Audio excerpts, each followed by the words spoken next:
Պարոն Ալեքսանյանը մի քանի րոպե առաջ մոտավոր այն միտքը հնչեցրեց, որ եթե մարդը հիմա կալանքի տակ է եւ ինքը քաղաքական գործիչ է, ապա անպայմանորեն չէ, որ տվյալ իրավիճակը քաղաքական հետապնդման դրսևորում ունի։ Պարոն Ալեքսանյան, օրինակ ձեզ համար ոչ այնքան խորթ մի կուսակցության ղեկավար այս պահին գտնվում է կալանքի տակ։ Խոսքս Գագիկ Ծառուկյանի մասին է։ Օրինակ, երբ 18 թվականին Գագիկ Ծառուկյանը առաջադրում էր Նիկոլ Փաշինյանի վարչապետի պաշտոնում, ինքը ուղղակի խոշոր սեփականատեր էր։ Ընդհանրապես օրենքի եւ օրինականության հետ կապված խնդիր չուներ։ Այն պահից սկսած, երբ Գագիկ Ծառուկյանը քաղաքական դիրքորոշումներ է հնչեցրել տարբեր ժամանակահատվածներում, միանգամից հայտնվել է կալանքի տակ, ինչպես 20 թվականից առաջ եւ այնպես էլ 26 թվականին։ Սա օբյեկտիվ իրականությունն է, որը դուք չեք կարող չտեսնել։ Օրինակ, Սամվել Կարապետյանը 21 թվականից հետո հանդիպումներ ունեցել է Նիկոլ Փաշինյանի հետ եւ այն պահից սկսած, երբ հնչեցրել է որևէ միտք, որը ձեր քաղաքականությանը հակառակ է, միանգամից հայտնվել է կալանքի տակ։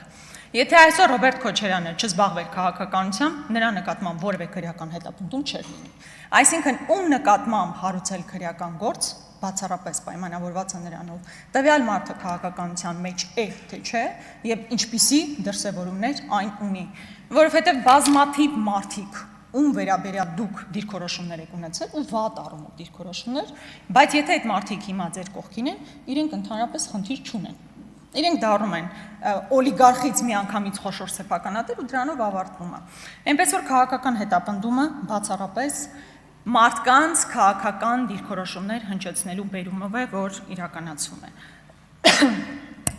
Սիրելի հայրենակիցներ, ամեն դեպքում մենք քննարկում ենք Ռուբեն Ռուբինյանի հարցը եւ ես ուզում եմ առիթից օգտվել եւ իմ գործընկեր Մեսրոպ Մանուկյանի հնչեցրած հարցադրումները շարունակել, մասնավորապես Ռուբեն Ռուբինյանի եղբոր հանգամանքով պայմանավորված։ Կարծես թե դուք դրան չեք էլ անդրադարձել, համենայն դեպս մինչև հիմա առիթ չեք ունեցել։ Սիրելի հայրենակիցներ, Ռուբեն Ռուբինյանի եղբայրը, ում ես բնականաբար չեմ ճանաչում, հավանաբար լավ էլ մասնագետ է, նշանակվել է Ամիո բանկի վարչության նախագահի առաջին տեղակալ բիզնես զարգացման գլխավոր տնօրեն։ Առաջին հայացքից ինչ մի խնդիր կա։ Մարդը Ռուբեն Ռուբինյանի եղբայրը նշանակվել է բանկում կարևոր պաշտոնի, ամբողջ հարցը այն է, որ Ամիո բանկի 25%-ը պատկանում է կառավարությանը։ Եվ այն բանից հետո, երբ կառավարությունը 25% մասնաբաժին է ձեռք բերում Ամիո բանկում, այդ պահից հետո է, որ Ռուբեն Ռուբինյանի եղբայրը նշանակվում է տվյալ բանկում բարձրաստիճան պաշտոնյա։ Ռուբեն Ռուբինյանի եղբայրը նաև հանդիսանում է Viva Armenia կառավարման մարմնի անդամ։ Էլի առաջին հայացքից ինչ խնդիր կա, որ հիմա Viva Armenia-ում տվյալ մարդը որոշակի պաշտոն է զբաղեցնում։ Ամբողջ խնդիրը այն է, որ Viva Armenia-ում կառավարությունը ունի 20% մասնաբաժին։ Եվ այն գործարքից հետո, երբ Viva MTS-ը վաճառվում է եւ Viva Armenia է դառնում եւ կառավարությունը այնտեղ 20% է ձեռք բերում, դրանից հետո Ռուբեն Ռուբինյանի եղբայրը Հարգարժան Լևոն Ռուբինյանը նշանակվում է այնտեղ պաշտոնի։ Սա ձեզ մոտ որևէ հարց չի առաջացնում, քաղաքական հովանավորչության խնդիր չեք տեսնում։ Մենք բոլորս այս օրերին դեռ իհարկե կանդրադառնանք, բայց կենտրոնացել ենք Հայկ Կոնջորյանի կնոջ հետ կապված հարցին, ով նշանակվել է Հայփոստում տնօրեն եւ բավականին բարձր աշխատավարձ է ստանում, ինչը նորմալ է, բա պետք է խոսենք։ Բայց նաեւ պարոն Ռուբինյան, դուք պետք է այս ամբիոնից ասեք, թե ոնց է ստացվել, որ ձեր եղբայրը նման աննախադեպ հաջողություններ է գրանցում այն կազմակերպություններում, որտեղ կառավարությունը որոշակի մասնաբաժին է ձեռք բերում։ Իմիջիայլոց այս խնդիրը եզակի չէ, եւ կան նաեւ այլ պաշտոնյաներ, ովքեր նույն ուղով են գնացել։ Օրինակ, Արարատ Միրզոյանի կինը հանդիսանում է ներդրումների աջակցման կենտրոն հիմնադրամի ղեկավար։ Որպեսզի մոտավոր պատկերացնեք սա ինչ է, դա Անիվ հիմնադրամի քույր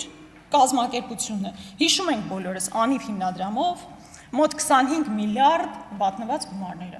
Հիմա վատնեցին, Ավինյանը հանգիստ իր համար հիմա էլ մուլտի վելնեսն է խլում, ու դրանից մեծ գոհունակությամբ հայտարարություններ անում, հիմա ստեղծել են այլ հիմնադրամ եւ ով պետք է ղեկավարի այդ հիմնադրամը, իհարկե որևէ պաշտոնյայի կին, այս դեպքում Արարատ Միրզոյանի կինը։ Ես իհարկե բացարձակ խնդիր չունեմ ոչ Արարատ Միրզոյանի կնոջ հետ, ոչ Լևոն Ռուբինյանի հետ եւ մնացածի, կա որ լավ են մարդիկ են, լավ են մասնագետներ են, բայց այդ ո՞նց է ստացվում, որ հենց պետությունը, կառավարությունը որոշակի մասնաբաժին է ձեռք բերում, այնտեղ գնում են բարձր աշխատավարձով, սա շատ կարևոր է, բարձր աշխատավարձով պաշտոններ են զբաղեցնում։ Նման մի բան հավանաբար հիշում եք, երբ որ Ալեն Սիմոնյանի եղբայրը կազմակերպությունը այս բանը լավ չեմ հիշում, բավականին Եվրոասֆալտը, այո, բավականին մեծ տենդերներ էր շահում։ Բավականին մեծ տենդերներ էր շահում, որ պահին Ալեն Սիմոնյանի եղբայրը այդ ղեկավարի պաշտոնից դուրս եկավ, այդ կազմակերպությունը հիմա սնանկացման եզրին է։ Այսինքն սնանկացման process-ը հիմա գնում։ Այդքան կարևոր ֆիգուրներ են մեր պետության բարձրաստիճան պաշտոնյաների հարազատները, որ եթե իրենք ղեկավարում են, փայլուն է, դուրս են գալիս միանգամից սնանկանում է։ Գարիկ Սարգսյանն այստեղ չի։ Ուզում էի հարցնել քերին ոնց է տենդերների մասին հիշեցինք, նորմալ տենդերներով ապահովում է իր քերուն, թե չէ, բայց դրա մասին կխոսենք։ Քանի որ այդ պետական մասնաբաժնով կազմակերպությունների մասին նաև խոսեցինք, ուզում եմ այստեղ նշել նաև, որ օրինակ Գնել Սանոսյանը նշանակվել է Լիդիանում ներկայացուցիչ, ուզում եմ հիշեցրել, որ կառավարությունը եւս մասնաբաժին ունի Լիդիանում, եւ Գնել Սանոսյանը օրինակ 7 միլիոն դրամ աշխատավարձ է ստանում, էլի լավ անում, բայց մեր հանրությունը այդպես էլ չիմացավ։ Օրինակ Գնել Սանոսյանին ինչու են հեռացրել աշխատանքից։ Սիրելի հայրենակիցներ, դուք գիտեք ինչու են հեռացրել աշխատանքից, մարդը նախարար է եղել։ Եթե նախարար է եղել, իրան հանել են, ուրեմն մի բանը լավ չի արել, ո՞նց են տարել ավելի լավ տենց պատասխանատու գործի նշանակել, ո՞նց են դա արել։ Ընդ որում ես ուզում եմ հիշեցնել, չէ, այդպես մի տարուբերեք ձեր գլուխը։ Ես ուզում եմ ձեզ հիշեցնել, որ Գնել Սանոսյանի հեռացումից առաջ հեռացվել է նախարարության ճանապարհային դեպարտամենտի ղեկավարը, իսկ նրա հոր նկատմամբ քրեական հետապնդում է հարուցվել։ Դրանից հետո Գնել Սանոսյանը դուրս է գալիս աշխատանքից եւ գնում է 7 միլիոն դրամ աշխատավարձով բավականին պատասխանատու աշխատանքի։ Նույնը նաև Ռոմանոս Պետրոսյանը, պարոն Կարապետյան, ձեր հաշվին 5 միլիոն աշխատավարձ ստանում։ Ամբողջ հեծը բոլորը ԿՊ-ականներ են, լավ դզված են ձեր հաշվին։ Մի տեսակ ռուսեն ասեց աբիդն է, չէ, որ մարդիկ ձեր հաշվին այդքան հարստանում են։ Բայց այս շարքը բնականաբար, ինչպես գիտեք, ես հաճախ եմ խոսում, դեռևս առիթներ կունենանք խոսելու, բայց ես կոնկրետ ձեզանից ակնկալում եմ, որ կգաք եւ ձեր եղբոր հետ կապված պարզաբանումները կներկայացնենք։ Պարոն Ռուբինյան, երբ խոսում եք նրա մասին, որ եկեք давайте жить дружно տրամաբանության մեջ ինչ որ բան եք ասում։ Հիմա այնտեղ պետք է նստած լիներ Արտուր Սարգսյանը։ Արտուր Սարգսյանը քաղաքական պատանդ է։